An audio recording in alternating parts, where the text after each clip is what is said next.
not bad. I feel like everything with her training has been, no, I don't want to do it. And then I talk her into it. She's like, okay, fine, you can do this one thing, but that's it and nothing else. And then we do it, and she's like, that wasn't that bad. Fine, you can do this one next thing, but that's it and nothing else. And it's been like that way the whole time, one step at a time. We're like, if I tell her like this is what we're gonna do, she's like, I'm not on board with that. But if I show her like one little thing, she's like, well, it's really not much, so I suppose.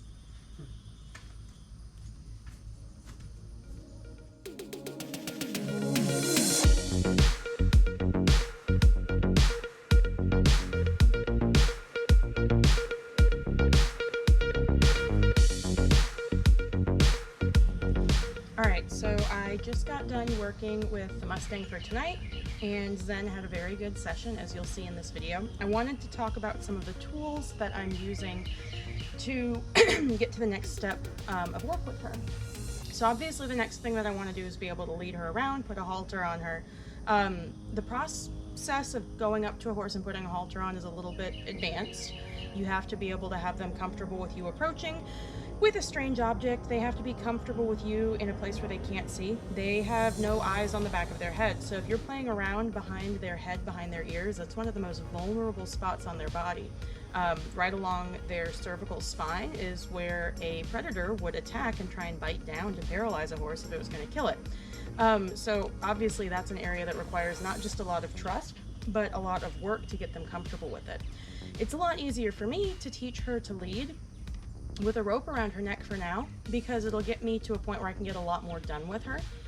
There's really two ways I could go about it, and the decision I make on the process that I chose is 100% related to the fact that we're part of the Extreme Mustang Makeover, and we are now 100 days and counting away, or minus 100 days, from the competition.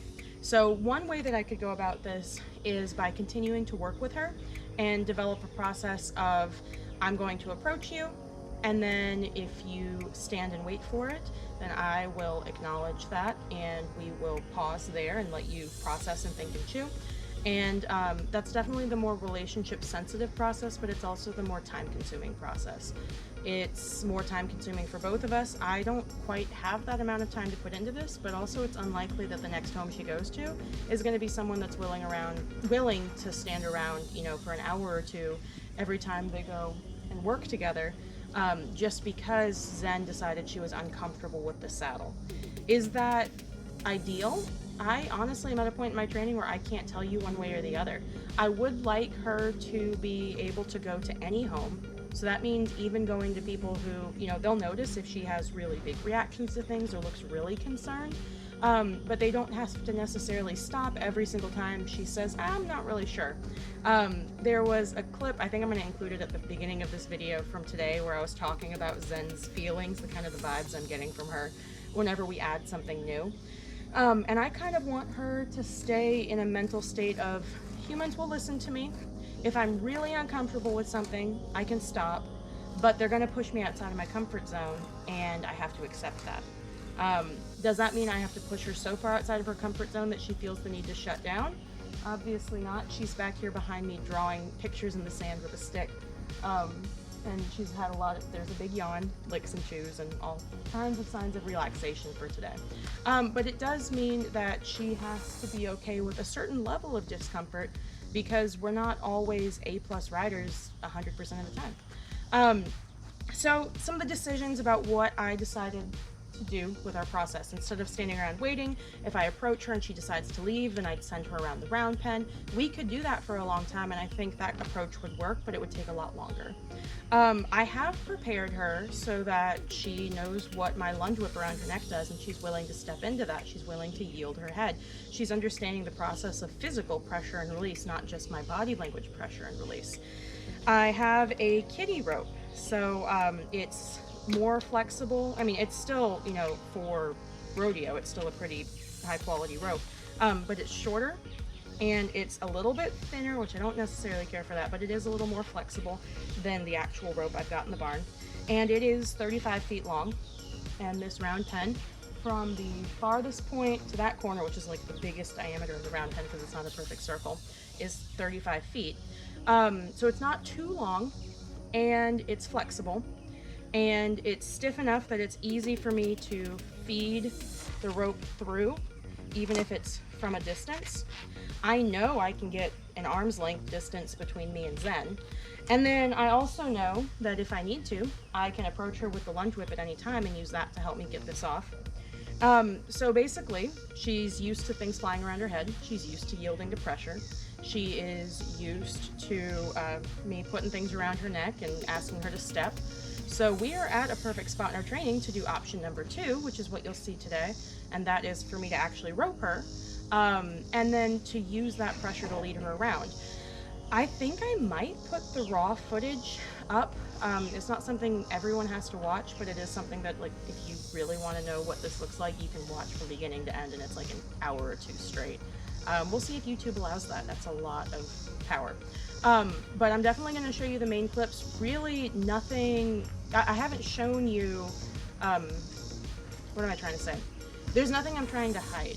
It really is as boring as it looks. And I like that about this horse. I like that I was able to just go up and swing the rope a few times, and she's like, oh, we're doing this desensitizing thing again? Cool. And then she'd stand still. And when I decided to rope her, I could just throw it around her neck, and she was kind of like, oh, well, it's that, never mind. And she didn't really care. So she, you know, is a horse, and sometimes she'll be like, what is it? And then she'll calm down when she sees what it is. And I think a big part of that too is that she has learned that the best way to recover from a spook is to stop and face me and look and see how I react to it. So when I threw the rope around her neck and I didn't change my body language and I was just like totally chill about it, she just immediately zeroed in on me and stood there and was like, oh yeah, this is pretty great, cool. As she goes around the pen, I pick up on the pressure on the rope. A couple of things. One, I don't really care if she gets away from me, because it's not about if she gets away from me, it's about how we recover from it. I'm not going to get into a fight with a horse where I insist that I have to win, where I put pressure on her neck, and if she tries to bolt away, I'm going to hang on and get dragged around the arena. I'm not about that. I value my fingers, and I value not having rope burn. And I also don't want to scare the crap out of this horse. If she gets away from me and she extends the rope, I'm literally going to let it feed through my fingers, because I know that I can always be hanging on to the end of this rope, even if she's on the opposite side of the arena from me. We have enough groundwork under our belt that unless she gets totally spooked, where she is past that learning zone into her fear zone, she is not going to turn her butt towards me. And if she does turn her butt towards me, then that's a sign to me that she's so far gone that there's nothing I could do if I did hang on. I need to give her a chance to recover before I pick up pressure again. So that's another thing that we'll do. As she goes around and I pick up pressure on the rope, I am not going to pick it up super tight. I'm going to have a rope around her neck. It's not a halter. If I pulled on it super tight, I could choke her. I don't want to cut off her air supply. That would definitely make her feel threatened. I do want to pick up on it just enough that I have some pressure there that she can sense. And I kind of think of it in my head like I have, 4 areas of pressure. I've picked up on the rope, which is just like the rope is hanging slack, and I've picked it up so there's slacks out of the rope. I have slight pressure, which is like the pressure you would use to pick up your phone. Really, really light stuff. That's what I want her to respond to later on. I want her to be a lightweight horse, the kind of horse that someone can ride and they're just like, wow, it feels like you don't have to do anything. So that's step 2. Step 3 is, medium pressure, which is a little bit firm. And that would be kind of the pressure that you would use maybe to pick up a bucket with some feed in it for your horse, or like a bag of flour. So about 5 pounds of pressure. And then I have maximum pressure, which is the max I'm willing to get to, which is like a totally full bucket of horse feed. It's like 10 pounds of pressure. It's enough where if I start to pull on it, that is, if I pulled any more, it would potentially choke her. There are a couple times where we get to that 10 pounds of pressure and you can see me kind of sliding the rope and like letting it through my hands slowly, because I'm trying to avoid going overboard with it, but I'm also watching her facial expressions, and I'm really making sure that she is not so far past that fear threshold that she's no longer considering what's going on and learning. And overall, the session went really well. I think there's only one split second where she thought about getting into total like flighty horse mode, and the rest of it, she totally recovered. She was thinking even when her feet were moving, which is a big thing. A lot of times with her, I've noticed she's thinking when she's standing still, and then her feet will move, and then when they stop moving, she'll start thinking again. So getting her thinking with her feet moving about new things, not things she already knows, is good. And then lastly, when it came time to undo the rope, I was making sure that we could get close to her. I decided to push her a little bit harder than I'd been during the beginning of the session, towards the end, where, you know, you'll see me just sending her at a trot with the rope around her neck a few times and then cutting her off. And basically my thought process there is we have had a really good session, and I really don't think I can push her overboard by putting some more pressure on her.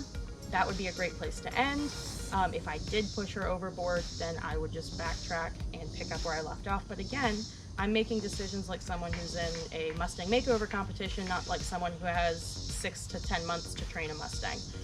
So I opted for that little bit of extra pressure, sending her around, getting her to stop and watch my body while on the end of the rope, and it actually worked out really well. My bet was correct. I guess it would probably be like an 80-20 kind of bet, and she was fine with that. She recovered really quickly. She processed it. She's like, oh, well, you did that, but then we ended right after, and she had a big lick and chew, and then I dropped the rope, went up and loved on her a little bit, and she's like, yeah, you're pretty cool, I guess. Just keep doing those belly rubs, and that's her favorite thing. So hopefully you get to learn something from this video. I'm really happy with how everything's been going with the leading training, and I will continue to do this exact same thing.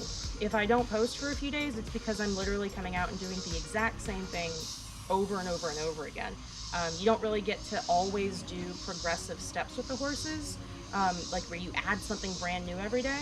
Some days you introduce something new, like a rope around the neck, and you get that up to 20%, and the next day you come back and you do the exact same thing you did the day before, but instead of settling for 20%, you settle for 30%. And some days your horse is having a really bad day. We just went through 4th of July here, and let me tell you, all of these horses were a little bit spooky after that, with all the fireworks and bombs going off every 10 seconds since like 4 in the afternoon. So that day we didn't get to gain any ground. It was all we could do not to lose any ground. I didn't even get a chance to go back and get all the way to the place we were at on July 3rd. I literally just came and hung out with the horses for a little bit to do some relationship building. Be like, look, sometimes when you're stressed out, you just want to hang out. And I feel the same way, because sometimes when I'm stressed out, I would just come out and sit with the horses, and I want them to know that I'll do the same thing. And they seem to appreciate that. And if they don't appreciate that, well, it helps my mental health. So regardless, there's no wrong going on here. That is what we've done today. That's what we're working on.